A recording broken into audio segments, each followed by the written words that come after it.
ਇਹ ਕਿਹਾ ਜਾਂਦਾ ਹੈ ਕਿ ਅਗਰ ਜੀ ਇੱਕ ਬੱਚਾ ਪੈਦਾ ਹੁੰਦਾ ਹੈ ਤਾਂ ਉਹ ਜੇ ਇੱਕ ਮੂੰਹ ਲੈ ਕੇ ਆਉਂਦਾ ਦੋ ਹੱਥ ਵੀ ਲੈ ਕੇ ਆਉਂਦਾ ਹੈ, ਲੇਕਿਨ ਇੱਦਾਂ ਹੈਗਾ ਵੀ ਬੱਚੇ ਦੇ ਵਾਸਤੇ ਬਹੁਤ ਕੁਝ ਚਾਹੀਦਾ। ਉਹਦੇ ਵਾਸਤੇ ਸਕੂਲ ਵੀ ਚਾਹੀਦੇ ਹੈ, ਸੜਕਾਂ ਵੀ ਚਾਹੀਦੀਆਂ, ਇਨਫਰਾਸਟ੍ਰਕਚਰ ਵੀ ਚਾਹੀਦਾ ਹੈ, ਬਹੁਤ ਕੁਝ ਚਾਹੀਦਾ। ਯੂਪੀ ਦੇ ਵਿੱਚ ਇਲੈਕਸ਼ਨ ਆ ਰਿਹਾ, ਇਲੈਕਸ਼ਨ ਦੇ ਵੇਲੇ ਆ ਕੇ ਤੁਸੀਂ ਇਸ ਚੀਜ਼ ਨੂੰ ਲਾਗੂ ਕਰਨਾ ਚਾਹੁੰਦੇ ਹੋ, ਜਿਹਦੀ ਆਪੋਜੀਸ਼ਨ ਆਲਰੇਡੀ ਸ਼ੁਰੂ ਹੋ ਗਈ ਹੈ। कभी असैम्बली इलैक्शन, कभी लोक सभा इलैक्शन, कभी पंचायत के इलैक्शन, कभी कॉरपोरेशन के इलैक्शन कभी ना कभी चलते रहते हैं। हर चीज़ को इलैक्शन नाल जोड़ना बिल्कुल ठीक नहीं है। बहुत ज़्यादा पॉपूलेशन होना अपने आप एक प्रॉब्लम होंदी है, ये सारे मानते हैं।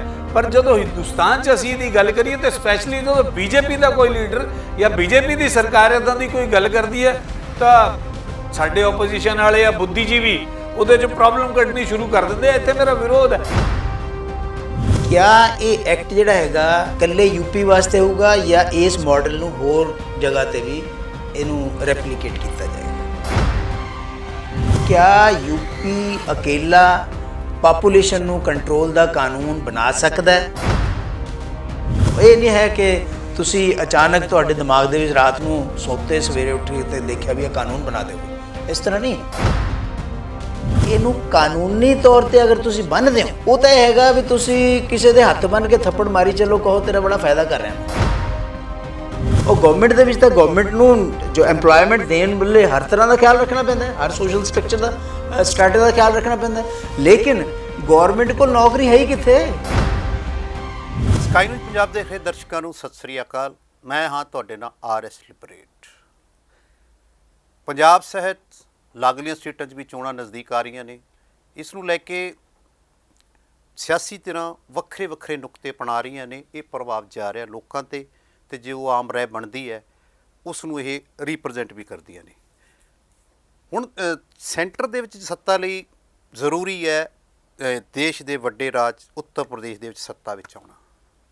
ਉੱਥੋਂ ਦੀ ਸਿਆਸਤ ਦੇ ਵਿੱਚ ਜਿਹਦੀ ਸੱਤਾ ਹੁੰਦੀ ਹੈ ਉਹੀ ਕੇਂਦਰ ਦੇ ਵਿੱਚ ਆ ਕੇ ਰਾਜ ਅਤੇ ਸੱਤਾ ਦੀ ਕੁਰਸੀ 'ਤੇ ਬੈਠਦਾ ਹੈ।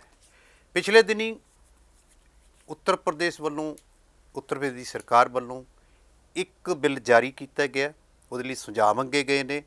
UP 2 ਚਾਈਲਡ ਪੋਲਿਸੀ ਰੂਲਸ ਵੀ ਜਾਰੀ ਕਰ ਦਿੱਤੇ ਗਏ ਨੇ, ਯਾਨੀ ਬਰਥ ਕੰਟਰੋਲ ਨੂੰ ਲੈ ਕੇ ਇੱਕ ਪੋਲਿਸੀ ਐਲਾਨੀ ਗਈ ਹੈ। 19 ਤਰੀਕ ਤੱਕ ਸੁਝਾਅ ਮੰਗੇ ਗਏ ਨੇ, ਉਸ ਤੋਂ ਬਾਅਦ ਇਹ ਬਿੱਲ ਕਾਨੂੰਨ ਬਣ ਸਕਦਾ ਹੈ।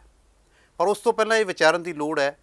ਕਈ ਪ੍ਰਭਾਵ ਸਾਹਮਣੇ ਆ ਰਹੇ ਨੇ ਕਿ ਇਹ ਕਿਸੇ ਖਾਸ ਵੋਟ ਬੈਂਕ ਨੂੰ ਪ੍ਰਾਪਤ ਕਰਨ ਵਾਸਤੇ ਕੀਤਾ ਗਿਆ ਜਾਂ ਇੱਕ ਆਧੁਨਿਕ ਤਰੀਕੇ ਦੇ ਸੁਧਾਰ ਨੂੰ ਲੈ ਕੇ ਕੀਤਾ ਗਿਆ। ਅਜਿਹੇ ਸਵਾਲਾਂ ਦੀਆਂ ਚਰਚਾਵਾਂ ਸ਼ੁਰੂ ਹੋ ਗਈਆਂ ਨੇ। ਆਪਾਂ ਵੀ ਇਸੇ ਚਰਚਾ 'ਚ ਸ਼ਾਮਲ ਹੋਵਾਂਗੇ ਕਿ ਸਾਡੇ ਨਾਲ ਇਸ ਵਿਸ਼ੇ 'ਤੇ ਮਾਹਿਰ ਅਤੇ ਪਾਰਟੀ ਦੇ ਪ੍ਰਵਕਤਾ ਹਾਜ਼ਰ ਨੇ। ਡਾਕਟਰ ਖਾਲਿਦ ਮੁਹੰਮਦ ਜੀ ਪੰਜਾਬ ਯੂਨੀਵਰਸਿਟੀ ਤੋਂ ਪੋਲੀਟੀਕਲ ਸਾਇੰਸ ਦੇ ਪ੍ਰੋਫੈਸਰ ਨੇ, ਉਹ ਸਾਡੇ ਨਾਲ ਸ਼ਾਮਲ ਨੇ। ਨਰੇਸ਼ ਕੁਮਾਰ ਜੀ ਜੋ ਭਾਜਪਾ ਦੇ ਪ੍ਰਵਕਤਾ ਨੇ, ਉਹ ਸਾਡੇ ਨਾਲ ਸ਼ਾਮਲ ਨੇ। ਆਪਾਂ ਦਰਸ਼ਕਾਂ ਨਾਲ ਸਾਂਝ ਪਾਵਾਂਗੇ ਕਿ ਇਹ ਬਿੱਲ ਦੀ ਵੱਖ ਵੱਖ ਧਿਰਾਂ ਵੱਲੋਂ, ਮਾਹਿਰਾਂ ਵੱਲੋਂ ਅਤੇ ਪਾਰਟੀ ਦੇ ਧਿਰ ਵੱਲੋਂ ਕੀ ਵਿਚਾਰ ਨੇ, ਉਹ ਦਰਸ਼ਕਾਂ ਦੇ ਕਚਹਿਰੀ ਵਿੱਚ ਰੱਖਦੇ ਹਾਂ। ਡਾਕਟਰ ਸਾਹਿਬ, ਪਹਿਲਾਂ ਮੈਂ ਤੁਹਾਡੇ ਕੋਲ ਆਵਾਂਗਾ ਜੀ। ਬਰਥ ਕੰਟਰੋਲ ਜਾਂ ਵੋਟ ਕੰਟਰੋਲ, ਇਹਨੂੰ ਕੀ ਮੰਨਦੇ ਹੋ? ਦੇਖੋ, ਬਰਥ ਕੰਟਰੋਲ ਦਾ ਮੁੱਦਾ ਕੋਈ ਨਵਾਂ ਮੁੱਦਾ ਇੰਡੀਆ ਦੇ ਵਿੱਚ ਨਹੀਂ ਹੈ। ਆਪਾਂ ਨੂੰ ਪਤਾ ਹੈ ਕਿ 1947 ਦੇ ਵਿੱਚ ਜਦੋਂ ਦੇਸ਼ ਆਜ਼ਾਦ ਹੋਇਆ, ਸਾਡੀ ਆਬਾਦੀ ਤਕਰੀਬਨ 35 ਕਰੋੜ ਦੇ ਕਰੀਬ ਸੀਗੀ ਔਰ ਅੱਜ ਆਬਾਦੀ ਜਿਹੜੀ ਹੈਗੀ 140 ਕਰੋੜ ਦੇ ਕਰੀਬ ਹੈ। ਔਰ ਆਬਾਦੀ ਦੇ ਵਧਣ ਦੀ ਜਿਹੜੀ ਦਰ ਹੈ ਉਹ ਫਲਕਚੁਏਟ ਹੁੰਦੀ ਰਹੀ ਹੈ। ਜਿਸ ਵੇਲੇ ਸਾਡਾ ਦੇਸ਼ ਆਜ਼ਾਦ ਹੋਇਆ 1.6% ਸੀਗੀ, ਅੱਜ 1% ਦੇ ਕਰੀਬ ਸਾਡੀ ਆਬਾਦੀ ਦੀ ਦਰ ਐਨੂਅਲੀ ਵੱਧਦੀ ਹੈ। ਲੇਕਿਨ ਐਨੂਅਲੀ 1% ਵੀ 140 ਕਰੋੜ ਦਾ ਬਹੁਤ ਜ਼ਿਆਦਾ ਬਣ ਜਾਂਦਾ ਹੈ ਜੀ। ਇਹ ਕਿਹਾ ਜਾਂਦਾ ਹੈ ਕਿ ਅਗਰ ਜੀ ਇੱਕ ਬੱਚਾ ਪੈਦਾ ਹੁੰਦਾ ਹੈ ਤਾਂ ਉਹ ਜੇ ਇੱਕ ਮੂੰਹ ਲੈ ਕੇ ਆਉਂਦਾ ਦੋ ਹੱਥ ਵੀ ਲੈ ਕੇ ਆਉਂਦਾ ਹੈ, ਲੇਕਿਨ ਇੱਦਾਂ ਹੈਗਾ ਵੀ ਬੱਚੇ ਦੇ ਵਾਸਤੇ ਬਹੁਤ ਕੁਛ ਚਾਹੀਦਾ। ਉਹਦੇ ਵਾਸਤੇ ਸਕੂਲ ਵੀ ਚਾਹੀਦੇ ਹੈ, ਸੜਕਾਂ ਵੀ ਚਾਹੀਦੀਆਂ, ਇਨਫਰਾਸਟ੍ਰਕਚਰ ਵੀ ਚਾਹੀਦਾ, ਬਹੁਤ ਕੁਛ ਚਾਹੀਦਾ। ਹੁਣ ਦੂਸਰੀ ਇਸ ਕਰਕੇ ਪਹਿਲਾਂ ਇਹ ਸਲੋਗਨ ਦਿੱਤਾ ਗਿਆ ਗਵਰਨਮੈਂਟ ਵੱਲੋਂ ਕਿ 2 ਜਾਂ 3 ਬੱਚੇ ਜਿਸ ਵੇਲੇ ਅਸੀਂ ਛੋਟੇ ਛੋਟੇ ਹੁੰਦੇ ਸੀਗੇ ਉਸ ਵੇਲੇ ਇਹ ਇੱਕ ਪ੍ਰੋਪੇਗੇਟ ਕੀਤਾ ਗਿਆ ਬਰਥ ਕੰਟਰੋਲ ਦੇ ਬਾਰੇ, ਫੈਮਿਲੀ ਪਲੈਨਿੰਗ ਦੇ ਸੰਦਰਭ ਦੇ ਵਿੱਚ। ਫਿਰ ਇਹ ਹੋਇਆ ਵੀ ਹਮ ਦੋ ਹਮਾਰੇ ਦੋ, ਉਹ ਇੱਕ ਲੰਬੇ ਸਮੇਂ ਤੋਂ ਉਹੀ ਚੱਲ ਰਿਹਾ ਹਮ ਦੋ ਹਮਾਰੇ ਦੋ, ਲੇਕਿਨ ਉਹਨੂੰ ਕੋਈ ਕਾਨੂੰਨੀ ਅਮਲਾ ਜਾਮਾ ਨਹੀਂ ਬਣਾਇਆ ਗਿਆ, ਲੋਕਾਂ ਦੇ ਉੱਪਰ ਛੱਡ ਦਿੱਤਾ ਗਿਆ, ਲੋਕਾਂ ਦੇ ਵਿਵੇਕ ਤੇ ਛੱਡ ਦਿੱਤਾ ਗਿਆ। ਇਹ ਕਿਹਾ ਗਿਆ ਕਿ 2 ਬੱਚੇ ਹੋਣੇ ਚਾਹੀਦੇ ਹੈ, ਉਹਦੇ ਨਾਲ ਫੈਮਿਲੀ ਪਲੈਨਿੰਗ ਹੋਏਗੀ ਤਾਂ ਪਰਿਵਾਰ ਜਿਹੜਾ ਹੈਗਾ ਉਹ ਜ਼ਿਆਦਾ ਸੁਖੀ ਰਹਿ ਸਕਦਾ ਹੈ, ਉਹਨੂੰ ਸਾਰੀਆਂ ਫੈਸਿਲਿਟੀਜ਼। ਹਾਂ, ਸੰਜੂ ਨੇ ਵੀ ਇੱਕ ਥੋੜਾ ਜਿਹਾ ਇਹਨੂੰ ਜ਼ਬਰਦਸਤੀ ਚਲਾਉਣ ਦੀ ਕੋਸ਼ਿਸ਼ ਕੀਤੀ ਸੀ, ਦੋ ਹਮਾਰੇ ਦੋ। ਨਹੀਂ ਉਹ ਸੀਗਾ ਨਹੀਂ, ਉਹ ਸੀਗਾ ਜ਼ਬਰਦਸਤੀ ਨਸਬੰਦੀਆਂ ਦਾ। ਹਾਂਜੀ, ਐਮਰਜੈਂਸੀ ਦੇ ਵਿੱਚ ਜ਼ਬਰਦਸਤੀ ਨਸਬੰਦੀਆਂ ਜਿਹੜੀਆਂ ਸੀਗੀਆਂ ਉਹ ਕੀਤੀਆਂ ਗਈਆਂ, ਔਰ ਇਹ ਵੀ ਕਿਹਾ ਗਿਆ ਤੁਹਾਨੂੰ ਉਹ ਵੀ ਦੇਗਾ, ਕੋਈ ਪ੍ਰੋਤਸਾਹਨ ਵੀ ਦਿੱਤਾ ਜਾਏਗਾ ਵਗੈਰਾ ਵਗੈਰਾ, ਲੇਕਿਨ ਉਹ ਗਲਤ ਸੀਗਾ। ਉਹਦੀ ਬਹੁਤ ਜ਼ਿਆਦਾ ਭਰਸਨਾ ਹੋਈ, ਬਹੁਤ ਜ਼ਿਆਦਾ ਕ੍ਰਿਟਿਸਿਜ਼ਮ ਹੋਇਆ। ਤੇ ਹੁਣ ਤੁਸੀਂ ਗੱਲ ਕਰ ਰਹੇ ਹੋ ਕਿ ਵੋਟ ਕੰਟਰੋਲ ਦੀ, ਕਿ ਕਿਆ ਇਸ ਤਰ੍ਹਾਂ ਦਾ ਉਪਰਾਲਾ ਅਗਰ ਕੋਈ ਵੀ ਸਰਕਾਰ ਕਰਦੀ ਹੈ, ਕਿਆ ਵੋਟ ਕੰਟਰੋਲ ਵਾਸਤੇ ਕਰਦੀ ਹੈ ਜਾਂ ਉਹਦੇ ਵਿੱਚ ਇੱਕ ਸਿੰਸੀਅਰਿਟੀ ਹੈ।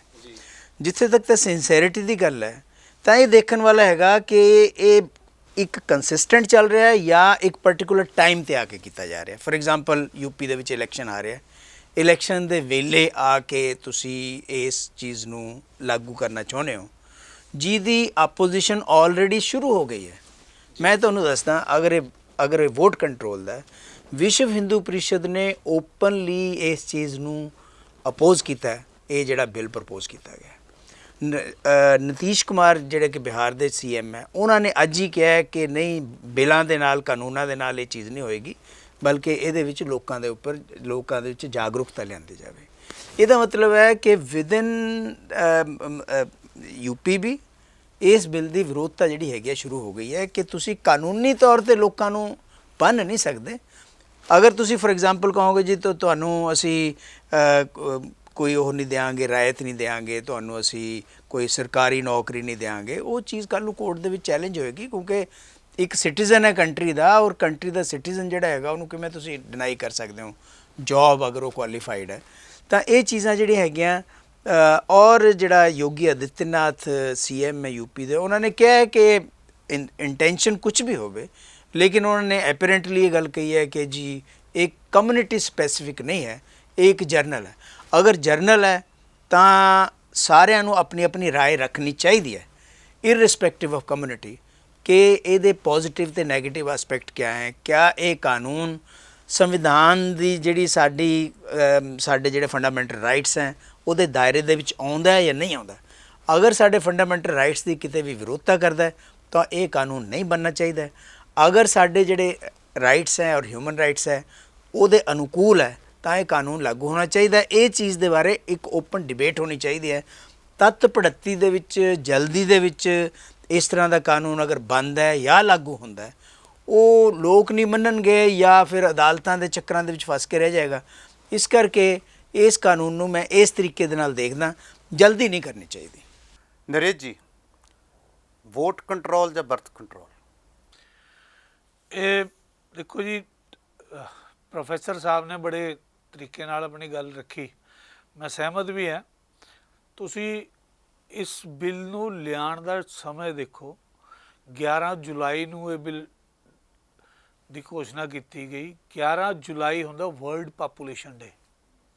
ਇਟ ਮੀਨਸ ਪੂਰਾ ਵਰਲਡ ਇਸ ਚੀਜ਼ ਨੂੰ ਮੰਨਦਾ ਹੈ ਕਿ ਪਾਪੂਲੇਸ਼ਨ ਕੰਟਰੋਲ ਜੇ ਅਸੀਂ ਨਹੀਂ ਸ਼ੁਰੂ ਕਰਾਂਗੇ ਤੇ ਆਉਣ ਵਾਲੇ ਸਮੇਂ 'ਚ ਦਿੱਕਤ ਹੋਏਗੀ। ਸਾਡਾ ਇਨਫਰਾ ਲਿਮਿਟਡ ਹੈਗਾ, ਸਾਡੇ ਰਿਸੋਰਸਿਸ ਲਿਮਿਟਡ ਹੈਗੇ ਆ।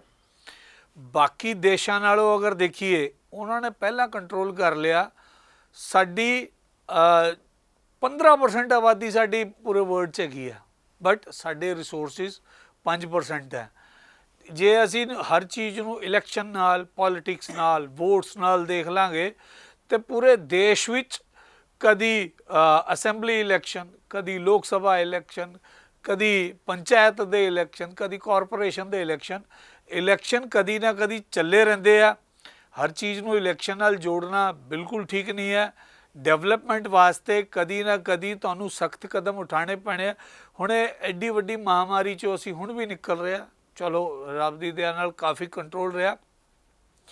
ਜੇ ਸਖਤ ਕਾਨੂੰਨ ਯੋਗੀ ਜੀ ਨੇ ਆਪਣੇ ਯੂਪੀ ਚ ਕਰਕੇ ਦਿਖਾਏ ਤਾਂ ਹੀ ਆਸਟ੍ਰੇਲੀਆ ਚ ਉਹਨਾਂ ਦੀ ਡਿਮਾਂਡ ਆਈ। ਕੁਝ ਸਖਤੀ ਕਾਨੂੰਨ ਬਣਾ ਕੇ ਕਰਨੀ ਪੈਣੀ ਹੈ। ਹਮ ਦੋ ਹਮਾਰੇ ਦੋ ਲੋਕਾਂ ਤੇ ਹੀ ਛੱਡਿਆ ਸੀਗਾ।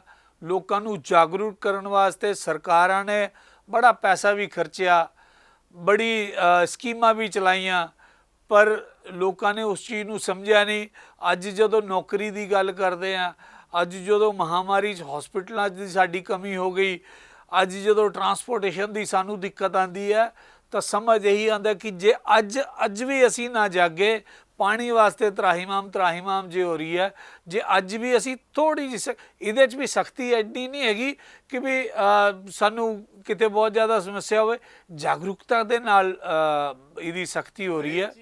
ਮੈਂ ਤੁਹਾਡੀ ਇੱਕ ਥੋੜਾ ਜਿਹਾ ਐਡ ਕਰਨਾ ਚਾਹਾਂਗਾ ਕਿ 2005 ਦੇ 6 ਦੀ ਗੱਲ ਕਰੀਏ ਤਾਂ ਉਦੋਂ ਇੱਕ ਮੈਂਬਰ ਦਾ 3.8 ਬੱਚੇ ਦੀ ਜਨਮ ਦਰ ਸੀਗੀ। ਫਿਰ ਹੁਣ ਤਾਂ ਐਵਰੇਜ 2.1 ਬੱਚੇ ਹੋ ਗਏ, ਯਾਨੀ 2 ਬੱਚੇ ਹੀ ਹੋ ਗਏ ਐਵਰੇਜ ਜਨਮ ਦਰ ਦੀ ਗੱਲ ਕਰੀਏ ਤਾਂ ਆਪਾਂ, ਤੇ 2 ਬੱਚਿਆਂ ਦੀ ਗੱਲ ਕਰਦੇ ਨੇ ਸਰਕਾਰ। ਤੇ ਜਿਵੇਂ ਡਾਕਟਰ ਸਾਹਿਬ ਨੇ ਕਿਹਾ ਕਿ ਇਹ ਜਿਹੜੀਆਂ ਹਦਾਇਤਾਂ ਜਾਂ ਜਿਹੜੀਆਂ ਸਖਤੀਆਂ ਲਾਗੂ ਕੀਤੀਆਂ ਜਾ ਰਹੀਆਂ ਨੇ ਜਾਂ ਜਾਣੀਆਂ ਨੇ, ਉਹਦੇ ਵਿੱਚ ਕਿਤੇ ਨਾ ਕਿਤੇ ਕਾਨੂੰਨ ਦੀ ਉਲੰਘਣਾ ਹੈ, ਹੱਕਾਂ ਦੀ ਉਲੰਘਣਾ ਹੈ। ਨਹੀਂ, ਹੱਕ ਦੇਣ ਵਾਸਤੇ ਹੋ ਰਿਹਾ।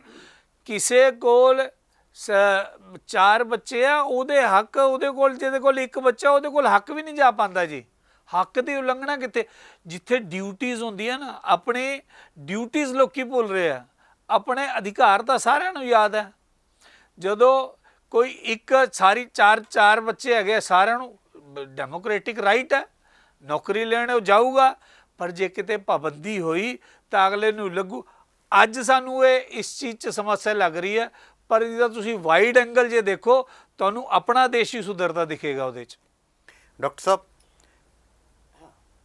ਤੁਸੀਂ ਕੀ ਕਹੋਗੇ? ਦੇਖੋ, ਮੈਂ ਤੁਹਾਨੂੰ ਦੱਸਦਾ ਕਿ ਅਗਰ ਇਹ ਕਾਨੂੰਨ ਅੱਜ ਲਾਗੂ ਹੁੰਦਾ ਜੀ ਤਾਂ ਇਹ ਪਿੱਛੋਂ ਤੋਂ ਤਾਂ ਲਾਗੂ ਨਹੀਂ ਹੋਊਗਾ, ਅੱਗੇ ਤੋਂ ਲਾਗੂ ਹੋਣਾ ਜੀ। ਤਾਂ ਨੈਚੁਰਲੀ ਇਹਦੇ ਰਿਜ਼ਲਟ 18-19 ਸਾਲ ਤੋਂ ਬਾਅਦ ਆਉਣੇ ਸ਼ੁਰੂ ਹੋਣੇ ਆ ਜੀ, ਕਿਉਂਕਿ 18-19 ਸਾਲ ਤੋਂ ਬਾਅਦ ਬੱਚਾ ਵੱਡਾ ਹੋ ਕੇ ਨੌਕਰੀ ਜੋਗਾ ਹੋਊਗਾ ਜਾਂ ਅਗਰ ਅੱਜ ਪੈਦਾ ਹੁੰਦਾ। ਜੀ, ਦੂਸਰੀ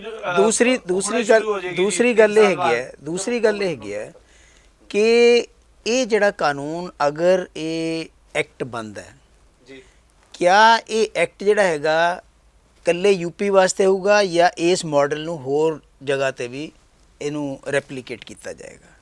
ਤੀਸਰੀ ਚੀਜ਼ ਇਹ ਹੈਗੀ ਹੈ ਕਿ ਕਿਆ ਯੂਪੀ ਅਕੇਲਾ ਪਾਪੂਲੇਸ਼ਨ ਨੂੰ ਕੰਟਰੋਲ ਦਾ ਕਾਨੂੰਨ ਬਣਾ ਸਕਦਾ ਹੈ, ਜਾਂ ਕਿਆ ਇਹ ਨੈਸ਼ਨਲ ਲੈਵਲ ਤੇ ਕਾਨੂੰਨ ਬਣਨਾ ਚਾਹੀਦਾ ਹੈ, ਜਾਂ ਇਹ ਕੰਕਰੈਂਟ ਲਿਸਟ ਦੇ ਵਿੱਚ ਹੈ ਜਾਂ ਸਟੇਟ ਲਿਸਟ ਦੇ ਵਿੱਚ ਹੈ? ਪਾਪੂਲੇਸ਼ਨ ਦਾ ਕੰਟਰੋਲ ਇਹ ਵੀ ਦੇਖਣਾ ਪਏਗਾ। ਪਾਪੂਲੇਸ਼ਨ ਕੇ ਲਈ ਯੂਪੀ ਚ ਨਹੀਂ ਜ਼ਿਆਦਾ। ਪਾਪੂਲੇਸ਼ਨ ਨਹੀਂ, ਯੂਪੀ ਦੇ ਵਿੱਚ ਮੈਕਸਿਮਮ ਪਾਪੂਲੇਸ਼ਨ ਹੈ, ਹਾਈਲੀ ਪਾਪੂਲੇਟਡ ਹੈ, ਆਪਾਂ ਇਸ ਚੀਜ਼ ਨੂੰ ਐਗਰੀ ਕਰਦੇ ਹਾਂ। ਲੇਕਿਨ ਕਿਆ ਇੱਕ ਸਟੇਟ ਜਿਹੜਾ ਹੈਗਾ ਉਹ ਕਾਨੂੰਨ ਬਣਾ ਸਕਦਾ ਹੈ? ਕਿਆ ਇਹ ਕਾਨੂੰਨ ਇੱਕ ਪਾਪੂਲੇਸ਼ਨ ਕੰਟਰੋਲ ਦਾ ਜਿਹੜਾ ਸਬਜੈਕਟ ਹੈ ਇਹ ਨੈਸ਼ਨਲ ਯੂਨੀਅਨ ਲਿਸਟ ਹੈ ਜਾਂ ਸਟੇਟ ਲਿਸਟ ਹੈ ਜਾਂ ਕੰਕਰੈਂਟ ਲਿਸਟ ਹੈ? ਇਹ ਵੀ ਦੇਖਣਾ ਪਏਗਾ। ਦੂਸਰੀ ਚੀਜ਼ ਇਹ ਹੈਗੀ ਹੈ ਕਿ ਕਾਨੂੰਨ ਅਗਰ ਇਹ ਜਿਸ ਤਰੀਕੇ ਦੇ ਨਾਲ ਆਪੋਜੀਸ਼ਨ ਆਈ ਹੈ ਵਿਦਨ ਦਾ ਸੈਫਰਨ ਗਰੁੱਪ, ਯਾਨੀ ਕਿ ਵਿਸ਼ਵ ਹਿੰਦੂ ਪ੍ਰੀਸ਼ਦ ਫॉर एग्जांपल, ਬਹੁਤ ਸਾਰੇ ਜਿਹੜੇ ਧਾਰਮਿਕ ਆਗੂ ਹੈ ਕਿਸੇ ਵੀ ਡਿਨੋਮੀਨੇਸ਼ਨ ਦੇ ਹੈ, ਉਹ ਤਾਂ ਇਹ ਪ੍ਰੋਪੇਗੈਂਡਾ ਕਰਦੇ ਆ ਖੜ ਕੇ ਕਿ ਜੀ ਮੈਕਸਿਮਮ ਬੱਚੇ ਪੈਦਾ ਕਰੋ। ਉਹਨਾਂ ਦੀ ਤਾਂ ਪਾਲਿਸੀ ਦੇ ਅਗੇਂਸਟ ਹੋ ਗਿਆ। ਇਹਦਾ ਮਤਲਬ ਹੈਗਾ ਕਿ ਉਹਨੂੰ ਅਪੋਜ਼ ਕਰਨਗੇ। ਤੀਸਰੀ ਇਹਦੇ ਨਾਲ ਲੱਗਦੀ ਇੱਕ ਇਹ ਵੀ ਚੀਜ਼ ਹੈਗੀ ਹੈ ਕਿ ਕਿਆ ਇਸੇ ਵੇਲੇ ਜਿਸ ਵੇਲੇ ਇਲੈਕਸ਼ਨ ਸਿਰ 'ਤੇ ਖੜਾ ਹੈ, ਇੱਕ ਤੁਸੀਂ ਮੈਸੇਜ ਦੇਣ ਦੀ ਕੋਸ਼ਿਸ਼ ਕਰ ਰਹੇ ਹੋ ਕਿ ਵੀ ਇਹ ਮੈਸੇਜ ਜਿਹੜਾ ਹੈਗਾ ਕਮਿਊਨਿਟੀ ਸਪੈਸੀਫਿਕ ਹੈ, ਹਾਲਾਂਕਿ ਓਪਨਲੀ ਕਿਹਾ ਜਾਂਦਾ ਕਮਿਊਨਿਟੀ ਸਪੈਸੀਫਿਕ ਨਹੀਂ ਹੈ। ਔਰ ਕਮਿਊਨਿਟੀ ਸਪੈਸੀਫਿਕ ਕਿਉਂਕਿ ਇੱਕ ਕਾਨੂੰਨ ਬਣਦਾ ਸਭ 'ਤੇ ਲਾਗੂ ਹੋਊਗਾ। ਅਗਰ ਸਭ 'ਤੇ ਲਾਗੂ ਹੋਊਗਾ, ਉਹ ਲੋਕ ਜਿਹੜੇ ਪੰਚਾਇਤਾਂ ਦੇ ਇਲੈਕਸ਼ਨ ਲੜਦੇ ਆ, ਮਿਊਨਿਸਪੈਲਿਟੀਆਂ ਦੇ ਇਲੈਕਸ਼ਨ ਲੜਦੇ ਆ ਜਾਂ ਅੱਗੇ ਨੂੰ ਲੜਨਗੇ, ਜਾਂ ਬੱਚੇ ਐਡਮਿਸ਼ਨ ਦੀ ਗੱਲ ਕੀਤੀ ਹੈ, ਉਹ ਸਾਰੀਆਂ ਚੀਜ਼ਾਂ ਜਿਹੜੀਆਂ ਹੈਗੀਆਂ ਉਹਦੇ ਵਾਸਤੇ ਡਿਬੇਟ ਹੋਣੀ ਚਾਹੀਦੀ ਹੈ, ਡਿਸਕਸ਼ਨ ਹੋਣੀ ਚਾਹੀਦੀ ਹੈ। ਇਹ ਮਤਲਬ ਇਹ ਨਹੀਂ ਹੈ ਕਿ ਅਚਾਨਕ ਤੁਸੀਂ ਇਹ ਕਾਨੂੰਨ ਲਾਗੂ ਕਰਦੇ ਹੋ, ਕਿਉਂਕਿ ਇਹਦੀਆਂ ਇੰਪਲੀਕੇਸ਼ਨਸ ਬਹੁਤ ਜ਼ਿਆਦਾ ਹੈ। ਉਹ ਜਿਹੜੀਆਂ ਇੰਪਲੀਕੇਸ਼ਨਸ ਹੈ ਉਹਨਾਂ ਨੂੰ ਸਾਹਮਣੇ ਰੱਖਦੇ ਹੋਏ ਕਾਨੂੰਨ, ਇਹ ਨਹੀਂ ਹੈ ਕਿ ਤੁਸੀਂ ਅਚਾਨਕ ਤੁਹਾਡੇ ਦਿਮਾਗ ਦੇ ਵਿੱਚ ਰਾਤ ਨੂੰ ਸੋਤੇ ਸਵੇਰੇ ਉੱਠ ਕੇ ਤੇ ਦੇਖਿਆ ਵੀ ਇਹ ਕਾਨੂੰਨ ਬਣਾ ਦਿਓਗੇ, ਇਸ ਤਰ੍ਹਾਂ ਨਹੀਂ ਹੈ ਇਹ, ਕਿਉਂਕਿ ਇਹਦੀਆਂ ਇੰਪਲੀਕੇਸ਼ਨਸ ਦੂਰ ਰਸ ਹੈ, ਲੰਬੇ ਸਮੇਂ ਤੱਕ ਹੈ। ਔਰ ਹੁਣ ਆਪਾਂ ਨੇ ਦੇਖਿਆ ਵੀ ਹੈ। ਦੂਸਰੀ ਜਿਹੜੀ ਇੱਕ ਹੋਰ ਬੜੀ ਇੰਪੋਰਟੈਂਟ ਚੀਜ਼ ਹੈਗੀ ਹੈ, ਜਿਹੜੀ ਪਾਪੂਲੇਸ਼ਨ ਦੀ ਗਰੋਥ ਹੋਈ ਹੈ ਨਾ 1960 17 80s ਕਾਫੀ ਜ਼ਿਆਦਾ ਹੋਈ ਹੈ। ਉਸ ਵੇਲੇ ਸਾਡੀ ਜਿਹੜੀ ਗਰੋਥ ਰੇਟ ਹੈ 2.3% 2.28% ਪਹੁੰਚ ਗਈ। ਅੱਜ ਅਸੀਂ ਵਰਲਡ ਦੇ ਬਰਾਬਰ ਖੜੇ ਹਾਂ ਤਕਰੀਬਨ, ਯਾਨੀ ਕਿ 2021 ਦੀ ਜਿਹੜੀ ਐਸਟੀਮੇਟ ਹੈ ਉਹ ਗਰੋਥ ਰੇਟ 0.97% ਹੈ, ਯਾਨੀ ਕਿ ਤਕਰੀਬਨ 1% ਹੈ। ਇਸ ਤਰ੍ਹਾਂ ਨਹੀਂ ਬਾਕੀ ਦੇ ਸਟੇਟਾਂ ਵੀ, ਤੁਸੀਂ ਯੂਰਪ ਦੀ ਐਗਜ਼ਾਮਪਲ ਲੈ ਲਓ, ਉੱਥੇ ਵੀ 1% ਤੋਂ ਲਿਟਲ ਬਿਟ ਲੈਸ ਇੱਦਾਂ ਹੈਗਾ। ਤਾਂ ਮਤਲਬ ਆਪਾਂ ਇੱਕ ਸਟੇਬਲ ਉਹਦੇ 'ਤੇ ਪਹੁੰਚ ਗਏ। ਔਰ ਇੱਕ ਹੋਰ ਚੀਜ਼ ਹੈ, ਸਾਊਥ ਦੇ ਜਿੰਨੇ ਸਟੇਟਸ ਹੈ ਇੰਡੀਆ ਦੇ, ਉਹਨਾਂ ਨੇ ਆਪਣੀ ਪਾਪੂਲੇਸ਼ਨ ਨੂੰ ਸਟੇਬਲਾਈਜ਼ ਕਰ ਲਿਆ, ਉੱਥੇ ਸਟੇਬਲ ਹੈ ਪਾਪੂਲੇਸ਼ਨ। ਲੇਕਿਨ ਜਿਹੜੀ ਨਾਰਥ ਹੈ, ਨਾਰਥ ਮੀਨਜ਼ ਜਿਹੜਾ ਆਪਣੇ ਉੱਤਰਾ ਜਿਹੜਾ ਖਿੱਤਾ ਹੈਗਾ, ਚਾਹੇ ਉਹ ਬਿਹਾਰ ਹੈ ਚਾਹੇ ਯੂਪੀ ਹੈ, ਇੱਥੇ ਪਾਪੂਲੇਸ਼ਨ ਜਿਹੜੀ ਹੈਗੀ ਹੈ ਉਹਦੀ ਗਰੋਥ ਸਾਊਥ ਨਾਲੋਂ ਜ਼ਿਆਦਾ, ਸਟੇਬਿਲਿਟੀ ਨਹੀਂ ਆਈ ਹੈ। ਉਹਨੂੰ ਕੰਟਰੋਲ ਕਰਨ ਵਾਸਤੇ ਮੇਰੀ ਅੰਡਰਸਟੈਂਡਿੰਗ ਇਹ ਹੈਗੀ ਹੈ ਕਿ ਕਾਨੂੰਨ ਜਿਹੜਾ ਹੈਗਾ ਉਹ ਜ਼ਰੂਰੀ ਨਹੀਂ ਹੈ, ਇਕੱਲੇ ਕਾਨੂੰਨ ਨਾਲ ਸਭ ਕੁਝ ਨਹੀਂ ਹੋ ਸਕਦਾ, ਬਲਕਿ ਉਹਦੇ ਵਾਸਤੇ ਵੀ ਲੋਕਾਂ ਦੀ, ਅਗਰ ਤੁਸੀਂ ਫॉर ਐਗਜ਼ਾਮਪਲ ਜਿਹੜਾ ਬਰਥ ਕੰਟਰੋਲ ਹੈ, ਬਰਥ ਕੰਟਰੋਲ ਦਾ ਪਾਰਟ ਹੈ ਕਿ ਐਜੂਕੇਸ਼ਨ ਦਿਓ ਲੋਕਾਂ ਨੂੰ। ਅਗਰ ਐਜੂਕੇਸ਼ਨ ਆਏਗੀ ਤਾਂ ਬੱਚੇ ਘੱਟ ਪੈਦਾ ਕਰਨਗੇ। ਅਰਬਨਾਈਜੇਸ਼ਨ ਜਿਹੜੀ ਹੈਗੀ ਹੈ, ਰੂਰਲ ਖੇਤਰ ਦੇ ਵਿੱਚ ਬੱਚੇ ਜ਼ਿਆਦਾ ਹੈ, ਅਰਬਨ ਬੱਚੇ ਘੱਟ ਹੈ। ਜਿਹੜੇ ਸਰਕਾਰੀ ਜਾਂ ਨੌਕਰੀਆਂ ਕਰਦੇ ਆ ਉਹਨਾਂ ਦੇ ਵਿੱਚ ਬਰਥ ਕੰਟਰੋਲ ਜਿਹੜੀ ਹੈਗੀ ਹੈ ਫੈਮਿਲੀ ਪਲੈਨਿੰਗ ਜ਼ਿਆਦਾ ਹੈ, ਦੂਸਰਿਆਂ ਦੇ ਵਿੱਚ ਘੱਟ ਹੈ। ਅਗਰ ਤੁਸੀਂ ਐਜੂਕੇਸ਼ਨਲ ਔਰ ਸੋਸ਼ਲ ਸਟੇਟਸ ਲੋਕਾਂ ਦਾ ਉੱਚਾ ਕਰੋਗੇ ਤਾਂ ਉਹਦੇ ਨਾਲ ਬਰਥ ਕੰਟਰੋਲ ਆਟੋਮੈਟਿਕਲੀ ਆਏਗਾ, ਕਿਉਂਕਿ ਸਮਝਦਾਰ ਬੰਦਾ ਜਿਹੜਾ ਹੈਗਾ ਉਹ ਫੈਮਿਲੀ ਨੂੰ ਜ਼ਿਆਦਾ ਪਲੈਨਿੰਗ ਤਰੀਕੇ ਨਾਲ ਕਰਕੇ ਚੱਲਦਾ ਜੀ। ਨਰੇਸ਼ ਜੀ, ਇਸ ਸਮੇਂ ਤੇ ਇੱਕ ਕਾਨੂੰਨ ਡਾਕਟਰ ਸਾਹਿਬ ਦੇ ਅਨੁਸਾਰ ਵੀ ਕਾਹਲੀ ਨਾਲ ਤੁਸੀਂ ਪੇਸ਼ ਕਰ ਰਹੇ ਹੋ, ਕੋਈ ਖਾਸ ਏਜੰਡਾ, ਲੁਕਵਾਂ ਏਜੰਡਾ ਤਾਂ ਹੈ ਜਿਹਦੀ ਆਲੋਚਨਾ ਹੋਣ ਲੱਗ ਗਈ ਹੈ, ਤੁਸੀਂ ਕੀ ਮੰਨਦੇ ਨਹੀਂਗੇ ਇਸ ਗੱਲ? ਨਹੀਂ, ਇਹ ਬਿਲਕੁਲ ਨਹੀਂ ਹੈ। ਪ੍ਰੋਫੈਸਰ ਸਾਹਿਬ ਦਾ ਆਪਣਾ ਇੱਕ ਵਿਚਾਰ ਹੋ ਸਕਦਾ, ਮੈਂ ਉਹਦੇ ਨਾਲ ਸਹਿਮਤ ਨਹੀਂ ਹੈ। 19 ਜੁਲਾਈ ਤੱਕ ਇਹਨੂੰ ਬਿੱਲ ਨੂੰ ਅਪਲੋਡ ਕਰਤਾ ਹੋਇਆ, ਲੋਕੀ ਆਪਣੀ ਰਾਏ ਉੱਥੇ ਰੱਖ ਸਕਦੇ ਆ, ਲੋਕਾਂ ਦੀ ਰਾਏ ਵੀ ਲਿੱਤੀ ਗਈ ਹੈ। ਬਾਕੀ ਜਿਹੜੀ ਐਜੂਕੇਸ਼ਨ ਦੇਣ ਦੀ ਗੱਲ ਹੈ ਨਾ, ਹੁਣ ਤੱਕ ਐਜੂਕੇਟ ਹੀ ਕਰਦੇ ਆਏ ਆ। ਜਦ ਤੱਕ ਕਾਨੂੰਨ ਨਹੀਂ ਬਣੇਗਾ ਇਸ 'ਤੇ ਮੰਨਣਗੇ। ਮੇਰਾ ਤਾਂ ਇਹ ਮੰਨਣਾ ਕਿ ਇਹਨੂੰ ਨੈਸ਼ਨਲ ਲੈਵਲ 'ਤੇ ਲਿਆਉਣਾ ਚਾਹੀਦਾ, ਤੇ ਇਹ ਜੇ ਇੱਥੇ ਅਸੀਂ ਮੰਨਿਆ ਇਹ ਵੀ ਜਾ ਰਿਹਾ ਕਿ ਤੁਹਾਡਾ ਚੈੱਕ ਹੈ, ਇਹ ਤੋਂ ਬਾਅਦ ਸ਼ਾਇਦ ਨੈਸ਼ਨਲ ਲੈਵਲ ਤੇ ਲੈ ਆਓ। ਗੱਲ ਤਾਂ ਇਹ ਹੈ ਕਿ ਇਹ ਸਮਾਂ ਹੀ ਕਿਉਂ ਇਹਦੀ ਜਾਣ, ਮੈਂ ਪਹਿਲਾਂ ਇਸ ਗੱਲ ਤੇ ਕਹਿ ਚੁੱਕਿਆ ਲਿਬਰੇਟ ਜੀ ਕਿ ਇਲੈਕਸ਼ਨ ਤਾਂ ਹਮੇਸ਼ਾ ਰਹਿੰਦੇ ਆ ਹਿੰਦੁਸਤਾਨ 'ਚ ਕਦੀ ਅਸੈਂਬਲੀ ਇਲੈਕਸ਼ਨ, ਕਦੀ ਲੋਕ ਸਭਾ ਇਲੈਕਸ਼ਨ, ਕਦੀ ਪੰਚਾਇਤ ਇਲੈਕਸ਼ਨ, ਕਦੀ ਕਾਰਪੋਰੇਸ਼ਨ। ਯਾਨੀ ਚੁਣਾਵਾਂ ਨੂੰ ਮੰਨ ਕੇ ਨਹੀਂ, ਚੁਣਾਵਾਂ ਵਾਸਤੇ ਕੋਈ ਸਾਡੀ ਭਾਰਤੀ ਜਨਤਾ ਪਾਰਟੀ ਕਿਸੇ ਵੀ ਚੀਜ਼ ਦਾ ਚੁਣਾਵਾਂ ਨਾਲ ਨਹੀਂ ਕੋਈ ਜੋੜ ਤੋੜ ਕਰਦੀ ਕਦੀ ਵੀ। ਲੋਕਾਂ, ਅੱਛਾ ਗੱਲ ਸੁਣੀ, ਜੇ ਚੁਣਾਵ ਵਾਸਤੇ ਹੈ ਤਾਂ ਸਾਡਾ ਵੋਟਰ ਤਾਂ ਸਾਰੇ ਪਾਸੇ ਹੈ। ਇਹ ਜਿਹੜਾ ਕਾਨੂੰਨ ਬਣ ਰਿਹਾ ਉਹ ਤਾਂ ਸਾਰਿਆਂ ਵਾਸਤੇ ਬਣ ਰਿਹਾ, ਕਿਸੇ ਕਮਿਊਨਿਟੀ ਵਾਸਤੇ ਤਾਂ ਬਣ ਨਹੀਂ ਰਿਹਾ। ਵਿਸ਼ਵ ਹਿੰਦੂ ਪਰਿਸ਼ਦ ਪ੍ਰੋਫੈਸਰ ਸਾਹਿਬ ਨੇ ਆਪ ਕਿਹਾ, ਵਿਸ਼ਵ ਹਿੰਦੂ ਪਰਿਸ਼ਦ ਨੇ ਆਬਜੈਕਸ਼ਨ ਕੀਤੀ ਹੈ ਉਹਦੇ ਤੇ। ਮਤਲਬ ਇਹ ਚੁਣਾਵਾਂ ਦੇ ਵਾਸਤੇ ਨਹੀਂ ਹੈ, ਕਿਸੇ ਕਮਿਊਨਿਟੀ ਵਾਸਤੇ ਨਹੀਂ ਹੈ। ਇਹ ਆਉਣ ਵਾਲੇ ਸਮੇਂ 'ਚ ਜਿਹੜੇ ਅਸੀਂ ਹੁਣ ਇਹ ਸਮੱਸਿਆਵਾਂ ਤੋਂ ਨਿਕਲ ਰਹੇ ਹਾਂ ਨਾ, ਜੇ ਸਾਰਿਆਂ ਨੂੰ ਐਜੂਕੇਸ਼ਨ ਦੇਣੀ ਹੈ, ਆਉਣ ਵਾਲੇ ਸਮੇਂ 'ਚ ਕਿੱਦਾਂ ਪੋਸੀਬਲ ਹੈ ਕਿ ਸਾਰਿਆਂ ਨੂੰ ਪ੍ਰੋਟੈਕਸ਼ਨ ਦੇ ਦਈਏ, ਐਜੂਕੇਸ਼ਨ ਦੇ ਦਈਏ, ਸਾਰਿਆਂ ਨੂੰ ਮੈਡੀਕਲ ਫੈਸਿਲਿਟੀ ਦੇ ਦਈਏ? ਇਹ ਪੋਸੀਬਲ ਨਹੀਂ ਹੈ। ਜੇ ਅੱਜ ਕਾਨੂੰਨ ਬਣਾਵਾਂਗੇ, ਪ੍ਰੋਫੈਸਰ ਸਾਹਿਬ ਨੇ ਕਿਹਾ ਵੀ 18 ਸਾਲ ਬਾਅਦ 19 ਸਾਲ ਬਾਅਦ ਨੌਕਰੀ ਲੱਗਦਾ, ਮੈਂ ਇਸ ਚੀਜ਼ ਤੇ ਐਗਰੀ ਨਹੀਂ ਹੈ। ਜਿਸ ਦਿਨ ਬੱਚਾ ਪੈਦਾ ਹੁੰਦਾ ਉਸ ਦਿਨ ਤੋਂ ਸਰਕਾਰ ਦਾ ਖਰਚਾ ਹੋਣ ਲੱਗਦਾ, ਉਸ ਦਿਨ ਤੋਂ ਹਸਪੀਟਲ ਦਾ ਖਰਚਾ ਤੇ ਉਹਦੀ ਵੈਕਸੀਨੇਸ਼ਨ ਦਾ ਖਰਚਾ ਤੇ ਉਹਦੀ ਐਜੂਕੇਸ਼ਨ ਦਾ ਖਰਚਾ, ਇਹ ਸਾਰਾ ਸਰਕਾਰ ਤੋਂ ਡਿਮਾਂਡ ਕਰਦੇ ਆ। ਰਾਸ਼ਨ ਕਾਰਡ ਉਸੇ ਟਾਈਮ ਬਣਨੇ ਸ਼ੁਰੂ ਹੋ ਜਾਂਦੇ ਆ, DBT ਸਕੀਮ ਉਸੇ ਦਿਨ ਤੋਂ ਜਾਣੀ ਸ਼ੁਰੂ ਹੋ ਜਾਂਦੀ ਹੈ, ਤੇ ਸਰਕਾਰਾਂ ਦੇ ਖਰਚੇ ਉਹਦੇ ਤੋਂ ਸ਼ੁਰੂ ਹੋ ਜਾਂਦੇ ਆ। 18 ਸਾਲ ਦੀ ਲੋੜ ਨਹੀਂ ਪੈਂਦੀ ਉਦੋਂ ਤੱਕ। ਨਹੀਂ, ਪ੍ਰੋਫੈਸਰ ਸਾਹਿਬ ਦੇ ਜਿਵੇਂ ਇੱਕ ਗੱਲ ਨੂੰ ਇਸ਼ਾਰਾ ਕੀਤਾ, ਜਿਵੇਂ ਚ ਹਦਾਇਤਾਂ ਨੇ ਵੀ ਜੋ ਕੋਈ ਇਸ ਜਿਹੜੀ ਹਦਾਇਤ ਜਾਰੀ ਹੋਣੀ ਹੈ ਇਹ ਬਰਥ ਕੰਟਰੋਲ ਪ੍ਰਤੀ, ਉਹਨਾਂ ਨੂੰ ਸਰਕਾਰੀ ਨੌਕਰੀ ਨਹੀਂ ਮਿਲਣੀ, ਸਥਾਨਕ ਚੋਣਾਂ 'ਚੋਂ ਨਹੀਂ ਮਿਲਣਾ, ਤਰੱਕੀ 'ਚ ਰੁਕ ਜਾਣੀ ਹੈ, ਸਬਸਿਡੀ ਨਹੀਂ ਮਿਲਣੀ, ਤੇ ਦੂਸਰਿਆਂ ਨੂੰ ਇੰਕਰੀਮੈਂਟ ਦਿੱਤੇ ਆ, ਯਾਨੀ ਕਿ ਨੈਸ਼ਨਲ ਸਕੀਮ ਦੇ ਵਿੱਚ 3% ਵਾਧਾ ਮਿਲੂ, ਸੈਕੰਡਰੀ ਸਕੂਲਾਂ 'ਚ ਇਹ ਸਬਜੈਕਟ ਲਿਆਉਣ ਦੀ ਵੀ ਉਹ ਕੀਤੀ ਗਈ ਹੈ। ਤੇ ਇਹ ਕਿਤੇ ਨਾ ਕਿਤੇ ਅਧਿਕਾਰਾਂ ਦੀ ਕਲੀਅਰ ਤੌਰ ਤੇ ਉਹ ਨਹੀਂ ਲੱਗਣਾ, ਕਾਨੂੰਨ ਨੂੰ ਕਿਤੇ ਨਾ ਪਾਸੇ ਨਹੀਂ ਰੱਖਿਆ ਜਾ ਰਿਹਾ, ਥੋੜ੍ਹਾ ਜਿਹਾ ਕਾਨੂੰਨ ਦੀ ਭਾਵਨਾ ਦੇ ਅਗੇਂਸਟ ਨਹੀਂ ਹੈ। ਇਹ ਕਾਨੂੰਨ ਦੇ ਦਾਇਰੇ 'ਚ ਹੀ ਹੋਏਗਾ, ਇਹ ਕਾਨੂੰਨ ਦੇ ਦਾਇਰੇ 'ਚ ਹੀ ਹੋਏਗਾ, ਕਾਨੂੰਨ ਲਿਆ ਕੇ ਹੋਏਗਾ। ਇੱਦਾਂ ਨਹੀਂ ਹੈ ਕਿ ਇਹਨੂੰ ਧੱਕੇ ਨਾਲ ਕਰਤਾ ਜਾਏਗਾ ਜਾਂ ਡੈਮੋਕ੍ਰੇਸੀ ਨੂੰ ਪੂਰਾ ਫੋਲੋ ਕਰ ਰਹੇ ਹੈ। ਤੁਸੀਂ ਇਹ ਦੇਖੋ, ਇਹਨੂੰ ਬਿੱਲ ਨੂੰ ਪਾਸ ਕੀਤਾ ਜਾਏਗਾ, ਬਿਲਕੁਲ। ਹਾਂ ਡਾਕਟਰ ਸਾਹਿਬ ਦੱਸੋ ਪਾਪੂਲੇਸ਼ਨ ਦੀ ਗਰੋਥ ਕੋਈ ਬਹੁਤ ਬੁਰੀ ਚੀਜ਼ ਨਹੀਂ ਹੈ ਜੀ। ਅਗਰ ਨਾਲ ਹੀ ਇਕਨੋਮਿਕ ਡਿਵੈਲਪਮੈਂਟ ਵੀ ਪ੍ਰੋਪਰ ਹੋਵੇ। How it is possible? ਤੁਹਾਨੂੰ ਮੈਂ ਦੱਸਦਾ ਸਾਡੀ ਜਿਹੜੀ ਪਾਪੂਲੇਸ਼ਨ ਗਰੋਥ ਸੀ ਉਹਨੇ ਕੰਟਰੀ ਨੂੰ ਦਿੱਤਾ ਵੀ ਬਹੁਤ ਕੁਛ ਹੈ। ਫੋਰ ਐਗਜ਼ਾਮਪਲ ਸਾਡਾ ਜਿਹੜਾ ਹਿਊਮਨ ਰਿਸੋਰਸ ਡਿਵੈਲਪਮੈਂਟ ਹੈ, India one of the fastest human growth development ਦੇ ਵਿੱਚ ਅਸੀਂ ਫਾਸਟੈਸਟ ਵਰਲਡ ਦੇ ਵਿੱਚੋਂ ਸਾਡੇ ਕੋਲ ਅਸੀਂ 3rd largest technical man power ਪੈਦਾ ਕਰਦੇ ਹਾਂ, ਡਾਕਟਰਸ ਪੈਦਾ ਕਰਦੇ ਹਾਂ, ਇੰਜੀਨੀਅਰਸ ਪੈਦਾ ਕਰਦੇ ਹਾਂ, ਔਰ ਉਹ ਪੂਰੀ ਵਰਲਡ ਦੇ ਵਿੱਚ ਜਾਂਦੇ ਆ, ਉੱਥੋਂ ਰਿਮਿਟੈਂਸਿਸ ਭੇਜਦੇ ਆ ਸਾਡੀ ਇਕਨੋਮੀ ਵਾਸਤੇ। ਉਹ ਵੀ ਇੱਕ ਆਪਣਾ ਇੱਕ ਸਰਕਲ ਹੈ, ਉਹਦੀ ਇੱਕ ਇੰਪੋਰਟੈਂਸ ਵੀ ਹੈ। ਲੇਕਿਨ ਅਗਰ ਤੁਸੀਂ ਤੁਹਾਡੀ ਇਕਨੋਮਿਕ ਗਰੋਥ ਜਿਹੜੀ ਹੈਗੀ ਹੈ ਉਹ ਮੈਥਮੈਟੀਕਲੀ ਹੋਵੇ, ਡਿਵੈਲਪ ਹੋਵੇ, ਅਤੇ ਪਾਪੂਲੇਸ਼ਨ ਅਲਜੈਬਰਿਕਲੀ ਹੋਵੇ, ਫਿਰ ਜਿਹੜਾ ਹੈਗਾ ਉਹ ਨੁਕਸਾਨਦੇਹ ਹੈ। ਦੂਸਰੇ ਇਹ ਵੀ ਹੈਗੇ ਹੈ ਕਿ ਸਾਡੀ ਜਿਹੜੀ ਹੈਗੀ 2nd ਲਾਰਜੈਸਟ ਪਾਪੂਲੇਸ਼ਨ ਹੈ ਵਰਲਡ ਦੇ ਵਿੱਚ, ਹੋ ਸਕਦਾ ਅਸੀਂ ਥੋੜ੍ਹੇ ਜਿਹੇ ਦਿਨਾਂ 'ਚ ਲਾਰਜੈਸਟ ਆ, ਚੀਨ ਦੇ ਬਰਾਬਰ ਆ। ਲੇਕਿਨ ਅਗਰ ਆਪਾਂ ਲਾਰਜੈਸਟ ਆ ਜਾਂਦੇ ਹਾਂ, ਸਾਡਾ ਏਰੀਆ ਚੀਨ ਨਾਲੋਂ ਬਹੁਤ ਛੋਟਾ, ਚੀਨ ਨਾਲੋਂ ਅਸੀਂ ਬਹੁਤ ਛੋਟਾ ਕੰਟਰੀ ਹਾਂ ਐਜ਼ ਕੰਪੇਅਰ ਟੂ ਚਾਈਨਾ। ਉਹਦੇ ਮੁਤਾਬਕ ਜਿਹੜਾ ਹੈਗਾ ਸਾਡੇ ਕੋਲ ਤਾਂ ਜਗ੍ਹਾ ਹੀ ਨਹੀਂ ਰਹਿਣੀ, ਜਿਵੇਂ ਆਪਾਂ ਹੁਣ ਦੇਖ ਹੀ ਰਹੇ ਹਾਂ।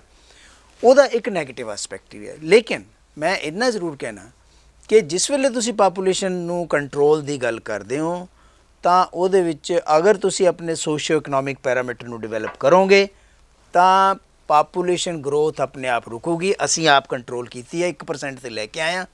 ਅਦਰਵਾਈਜ਼ ਸਾਡੀ ਵੀ ਹੁਣ ਤੱਕ 2.5%, 2%, 3% ਹੋਣੀ ਸੀਗੀ। ਲੋਕਾਂ ਨੇ ਸੋਚਿਆ, ਲੋਕਾਂ ਨੇ ਉਹਦੇ ਪਰ ਅਮਲ ਵੀ ਕੀਤਾ, ਇਸੇ ਕਰਕੇ ਅਸੀਂ 0.97% ਤੇ ਆਏ ਹਾਂ। ਇਹਦਾ ਮਤਲਬ ਇਹ ਹੈਗਾ ਕਿ ਅਗਰ ਤੁਸੀਂ ਥੋੜ੍ਹਾ ਜਿਹਾ ਹੋਰ ਹੰਭਲਾ ਮਾਰੀਏ, ਖਾਸ ਤੌਰ ਪਰ ਰੂਰਲ ਸੈਕਟਰ ਦੇ ਵਿੱਚ, ਤੁਸੀਂ ਇਹ ਦੇਖ ਲਓ ਨਾ ਵੀ ਜਿਹੜਾ ਬੰਦਾ ਗਰੀਬ ਹੈ ਉਹ ਗਰੀਬ ਕਿਸੇ ਵੀ ਕਮਿਊਨਿਟੀ ਦਾ, ਉਹਦੇ ਬੱਚੇ ਜ਼ਿਆਦਾ ਹੈ। ਜਿਹੜਾ ਬੱਚਾ ਜਿਹੜਾ ਹੈਗਾ ਆਪਣੇ ਆਪ ਨੂੰ ਜਾਂ ਐਜੂਕੇਟ ਕਰ ਗਿਆ ਜਾਂ ਉਹ ਫਾਈਨੈਂਸ਼ੀਅਲੀ ਸਟੇਬਲ ਕਰ ਗਿਆ, ਉਹਦੇ ਬੱਚੇ ਛੋਟੇ ਹੈ, ਤਾਂ ਘੱਟ ਹੈ। ਇਹਦਾ ਮਤਲਬ ਇਹ ਹੈਗਾ ਕਿ ਸੋਸ਼ੋ ਇਕਨੋਮਿਕ ਪੈਰਾਮੀਟਰਸ ਦਾ ਡਾਇਰੈਕਟ ਇੰਪੈਕਟ ਹੈ ਪਾਪੂਲੇਸ਼ਨ ਦੀ ਗਰੋਥ ਦੇ ਨਾਲ। ਅਗਰ ਉਹਨੂੰ ਆਪਾਂ ਕੰਟਰੋਲ ਕਰ ਲਾਂਗੇ, ਪਾਪੂਲੇਸ਼ਨ ਆਪਣੇ ਆਪ ਕੰਟਰੋਲ ਹੋਏਗੀ। ਯਾਨੀ ਗੱਲ ਇਹ ਹੋ ਰਹੀ ਹੈ ਨਰੇਸ਼ ਜੀ ਕਿ ਰੁਜ਼ਗਾਰ ਦੀ ਗੱਲ ਹੋਵੇ, ਆਰਥਿਕ ਬੜੋਤਰੀ ਦੀ ਗੱਲ ਹੋਵੇ, ਜਾਗਰੂਕਤਾ ਦੀ ਗੱਲ ਹੋਵੇ, ਪਾਪੂਲੇਸ਼ਨ ਇੰਨਾ ਵੱਡਾ ਮਸਲਾ ਨਹੀਂ ਹੈ, ਉਹ ਕੰਟਰੋਲ ਹੋ ਰਹੀ ਹੈ ਜਾਗਰੂਕਤਾ ਦੇ ਨਾਲ। ਨਹੀਂ ਇੱਦਾਂ ਨਹੀਂ ਹੈ ਜੀ। ਦੇਖੋ ਪ੍ਰੋਫੈਸਰ ਸਾਹਿਬ ਨੇ ਇਕੋਨਮੀ ਦੀ ਗੱਲ ਕੀਤੀ ਕਿ ਇਕੋਨਮੀ ਨੂੰ ਸਾਡੀ ਪਾਪੂਲੇਸ਼ਨ ਦਾ ਫਾਇਦਾ ਹੋਇਆ ਹੈ ਨਾ, ਇੱਦਾਂ ਹੀ ਕਿਹਾ ਸ਼ਾਇਦ। ਯੈਸ, ਪਾਪੂਲੇਸ਼ਨ ਦੇ ਫਾਇਦੇ ਵੀ ਹੋਏ, ਮੈਂ ਇਹ ਕਹਿ ਰਿਹਾ ਪਾਪੂਲੇਸ਼ਨ ਗਰੋਥ ਦੇ ਫਾਇਦੇ ਵੀ ਹੋਏ। ਇੱਥੇ ਥੋੜ੍ਹਾ ਜਿਹਾ ਮਤਭੇਦ ਇਹ ਹੈ, ਉਹ ਇੱਕ ਲਿਮਿਟਿਡ ਹੋਇਆ।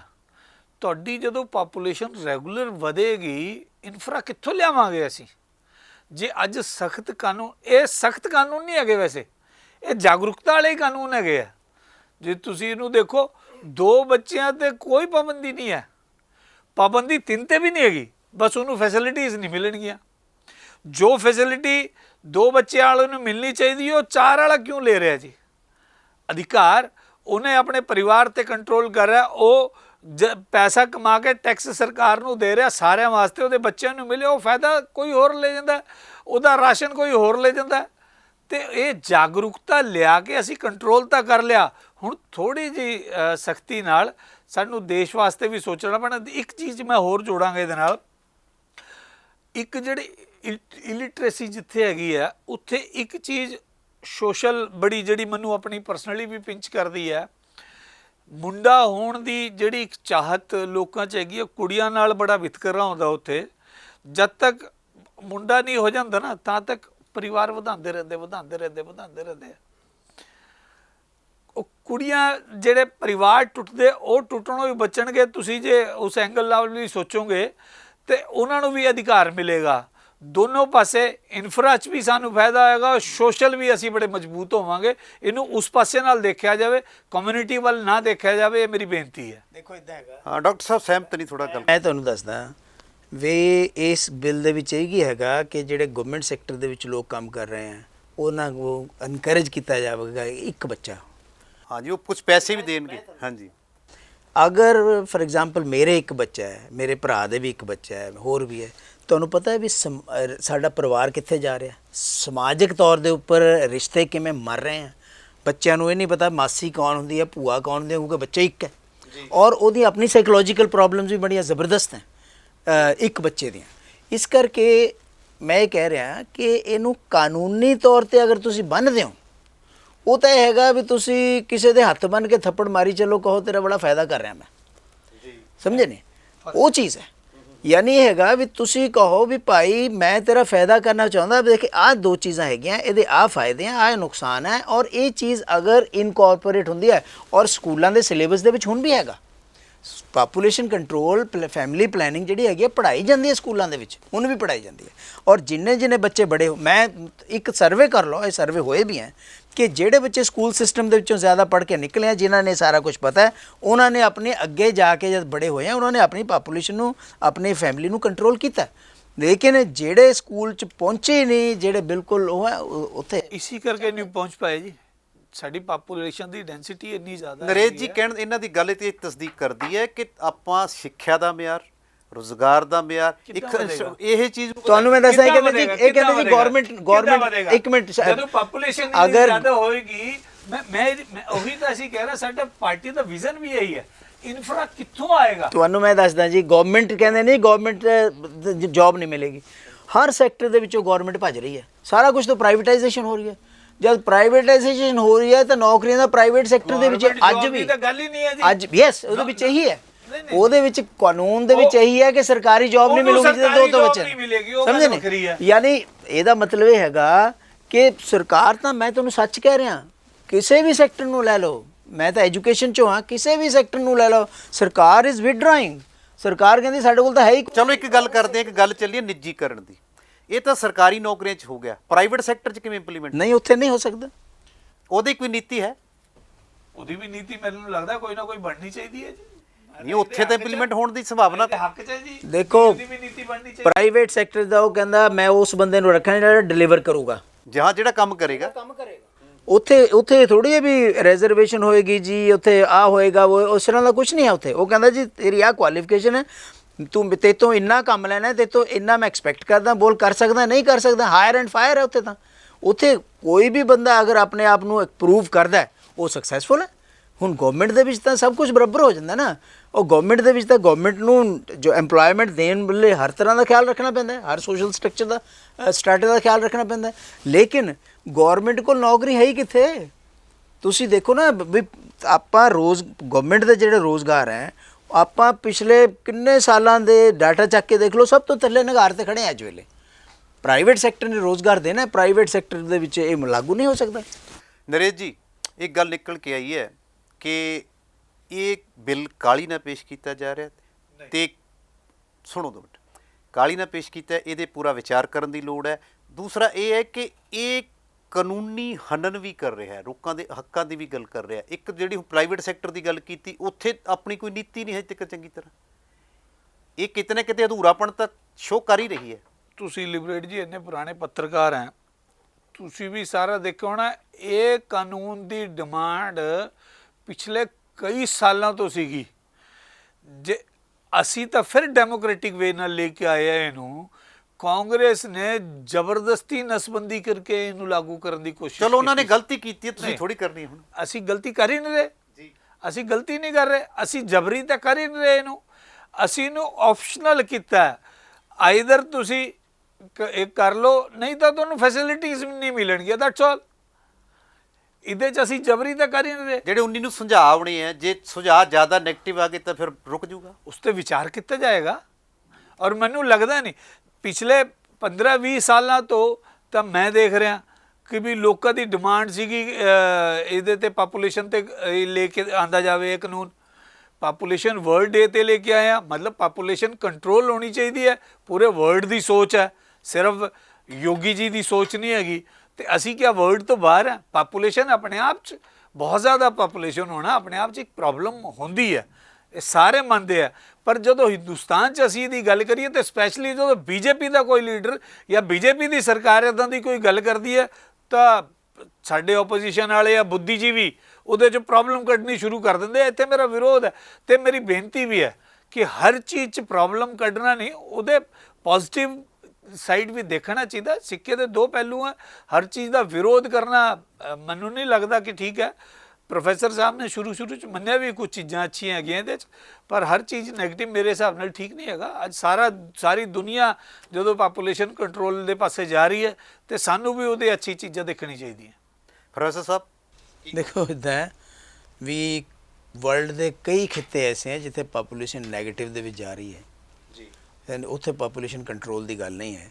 ਇਹ ਜਿਹੜਾ ਹੈਗਾ ਨਾ ਜ਼ਿਆਦਾ ਪ੍ਰੋਬਲਮ, ਇਹ problem south Asia means India, Pakistan, Bangladesh, ਹਾਂਜੀ, ਇਹਨਾਂ ਵਿੱਚ ਹੈ। ਹੁਣ ਅਰਬ ਕੰਟਰੀਜ਼ ਹੈ, ਉੱਥੇ ਨਹੀਂ ਹੈ, ਉੱਥੇ ਇਸ ਤਰ੍ਹਾਂ ਦੀ ਪ੍ਰੋਬਲਮ ਨਹੀਂ ਹੈ। ਇੰਡੋਨੇਸ਼ੀਆ, ਮਲੇਸ਼ੀਆ ਜਿਹੜੇ ਮੋਸਟ ਜਾਂ ਚਾਈਨਾ ਮੋਸਟ ਪਾਪੂਲੇਟਡ ਜਿਹੜੀ ਏਜ ਹੈ, ਪ੍ਰੋਬਲਮ ਉੱਥੇ ਦੀ ਹੈ, ਪੂਰੀ ਵਰਲਡ ਦੀ ਪ੍ਰੋਬਲਮ ਨਹੀਂ ਹੈ। ਕੈਨੇਡਾ ਦੇ ਵਿੱਚ ਤਾਂ ਉਹ ਹੱਕਾਂ ਮਾਰ ਰਹੇ ਆ, ਆਓ ਇਮੀਗ੍ਰੇਸ਼ਨ ਕਰੋ। ਵੀਅਤਨਾਮ ਦੇ ਵਿੱਚ ਇੱਥੋਂ ਐਕਸਪੋਰਟ ਕੀਤੇ, ਜਿਸ ਵੇਲੇ ਉਹਨਾਂ ਦੀ ਵਾਰ ਖਤਮ ਹੋਈ ਹੈ, ਬੰਦੇ ਇੱਥੋਂ ਐਕਸਪੋਰਟ ਕੀਤੇ ਸੀਗੇ। ਇਸ ਤਰੀਕੇ ਦੇ ਨਾਲ, ਇਸੇ ਤਰੀਕੇ ਦੇ ਨਾਲ ਇਹ ਜਿਹੜੀ ਚੀਜ਼ ਹੈ ਨਾ, ਇਹ ਇਸ ਕਰਕੇ ਹੈ ਕਿ ਪਾਪੂਲੇਸ਼ਨ ਕੰਟਰੋਲ ਹੋਣਾ ਚਾਹੀਦਾ, ਕੋਈ ਕੰਟਰੋਵਰਸੀ ਨਹੀਂ ਹੈ, ਲੇਕਿਨ ਉਹਨੂੰ ਕੰਟਰੋਲ ਕਿਵੇਂ ਕਰਨਾ ਉਹਦੇ ਬਾਰੇ ਮਤਭੇਦ ਹੋ ਸਕਦਾ, ਵਿਊ ਪੁਆਇੰਟ ਹੋ ਸਕਦਾ। ਅਸੀਂ ਇਹ ਕਹਿ ਰਹੇ ਹਾਂ, ਮੈਂ ਇਹ ਕਹਿ ਰਿਹਾ ਕਿ ਪਾਪੂਲੇਸ਼ਨ ਅਗਰ ਤੁਸੀਂ ਕੰਟਰੋਲ ਕਰਨੀ ਹੈ, ਉਹ ਕਾਨੂੰਨਾਂ ਦੇ ਰਾਹੀਂ ਨਹੀਂ ਹੋਣੀ।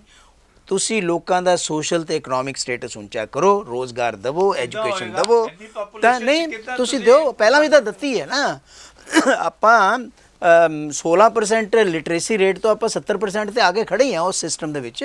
ਉਸ ਸਿਸਟਮ ਦੇ ਵਿੱਚ ਸਾਡੇ ਕੋਲ 25 ਯੂਨੀਵਰਸਿਟੀਆਂ ਸੀਗੀਆਂ, ਅੱਜ ਸਾਡੇ ਕੋਲ 800 ਯੂਨੀਵਰਸਿਟੀ ਹੈ। ਉਸ ਵੇਲੇ 300 ਕਾਲਜ ਤਾਂ ਅੱਜ 7000 ਕਾਲਜ ਹੈ। ਉਹ ਕੀਤਾ ਹੀ ਹੈ, ਉਹ ਸਾਰਾ ਕੁਝ ਹੋਇਆ ਹੀ ਹੈ ਪਿਛਲੇ 70 ਸਾਲ ਦੇ ਵਿੱਚ, ਤੇ ਹੋਰ ਵੀ ਹੋ ਜਾਏਗਾ। ਇਸ ਕਰਕੇ ਮੇਰਾ ਆਪਣਾ ਵਿਚਾਰ ਹੈਗਾ ਕਿ ਥਰੂ ਲਾਅ ਅਗਰ ਤੁਸੀਂ ਲੋਕਾਂ ਨੂੰ ਹਰ ਚੀਜ਼ ਦੇ ਵਿੱਚ ਬੰਨ੍ਹਣਾ ਜਾਂ ਕੰਟਰੋਲ ਕਰਨਾ ਚਾਹੋਗੇ, ਉਹ ਸੰਭਵ ਨਹੀਂ ਹੋਏਗਾ।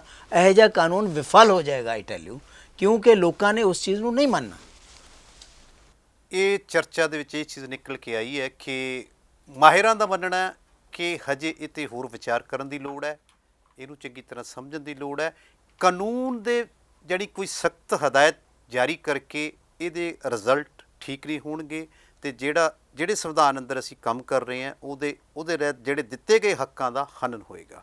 ਪਰ ਪਾਰਟੀ ਦਾ ਮੰਨਣਾ ਹੈ ਕਿ ਇਸ ਸਮੇਂ ਵੱਧ ਰਹੀ ਪਾਪੂਲੇਸ਼ਨ, ਵੱਧ ਰਹੀ ਆਬਾਦੀ ਨੂੰ ਕੰਟਰੋਲ ਕਰਨ ਵਾਸਤੇ ਸਾਨੂੰ ਕੁਝ ਸਖਤੀ ਨਾਲ ਲੈਣਾ ਪਏਗਾ। ਉਸ ਲਈ 19 ਤਰੀਕ ਤੱਕ ਸੁਝਾਅ ਮੰਗੇ ਗਏ ਨੇ, ਪਰ ਯੂਪੀ ਦੇ ਲੋਕ ਇਹਨੂੰ ਕਿਸ ਨਜ਼ਰ ਨਾਲ ਦੇਖਦੇ ਨੇ, ਕਿਸ ਤਰ੍ਹਾਂ ਸੁਝਾਅ ਦਿੰਦੇ ਨੇ, ਉਸ ਤੋਂ ਬਾਅਦ ਸਰਕਾਰ ਕਿਸ ਤਰ੍ਹਾਂ ਦਾ ਰਵੱਈਆ ਅਪਣਾਉਂਦੀ ਹੈ, ਜਾਂ ਇਸ ਨੂੰ ਜਿਵੇਂ ਇੱਕ ਰੁਝਾਨ ਆ ਰਿਹਾ ਹੈ ਕਿ ਕਿਸੇ ਖਾਸ ਵੋਟ ਬੈਂਕ ਨੂੰ ਪ੍ਰਭਾਵਿਤ ਕਰਨ ਵਾਸਤੇ ਇਹ ਕਾਨੂੰਨ ਲਿਆਂਦਾ ਗਿਆ, ਇਸ ਨੂੰ ਜਲਦੀ ਇੰਪਲੀਮੈਂਟ ਵੀ ਕਰ ਦਿੱਤਾ ਜਾਏਗਾ।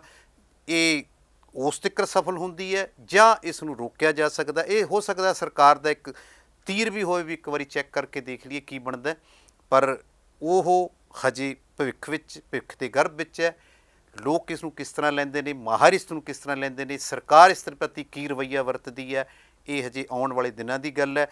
ਕਿਉਂਕਿ ਯੂਪੀ ਦੇ ਚੁਣਾਵ ਵੀ ਨੇੜੇ, ਜੇ ਜਿਹੜੀ ਏਜੰਸੀਆਂ ਦੀ ਰਿਪੋਰਟ ਮੰਨਿਆ ਜਾਵੇ ਤਾਂ ਸਰਕਾਰ ਨੂੰ ਨੈਗੇਟਿਵ ਮਿਲੀ ਤਾਂ ਮੇ ਬੀ ਉਹ ਇਸ ਨੂੰ ਕਿਸੇ ਹੋਰ ਤਰੀਕੇ ਨਾਲ ਵਾਪਸ ਵੀ ਲੈ ਸਕਦੇ ਨੇ, ਜਾਂ ਕੋਈ ਜਿਹਨੂੰ ਕਿਹਾ ਜਾ ਸਕਦਾ ਸਰਕਾਰ ਆਪਣੀ ਪ੍ਰਭਾਵ ਨਾਲ ਇਸ ਨੂੰ ਲਾਗੂ ਵੀ ਕਰ ਸਕਦੀ। ਉਸ ਤੋਂ ਬਾਅਦ ਇਹ ਮਾਡਲ ਸ਼ਾਇਦ ਇੰਡੀਆ ਦੇ ਵਿੱਚ ਵੀ ਯਾਨੀ ਕਿ ਲਗਾਉਣ ਦੀ ਕੋਸ਼ਿਸ਼ ਕੀਤੀ ਜਾ ਸਕਦੀ ਹੈ।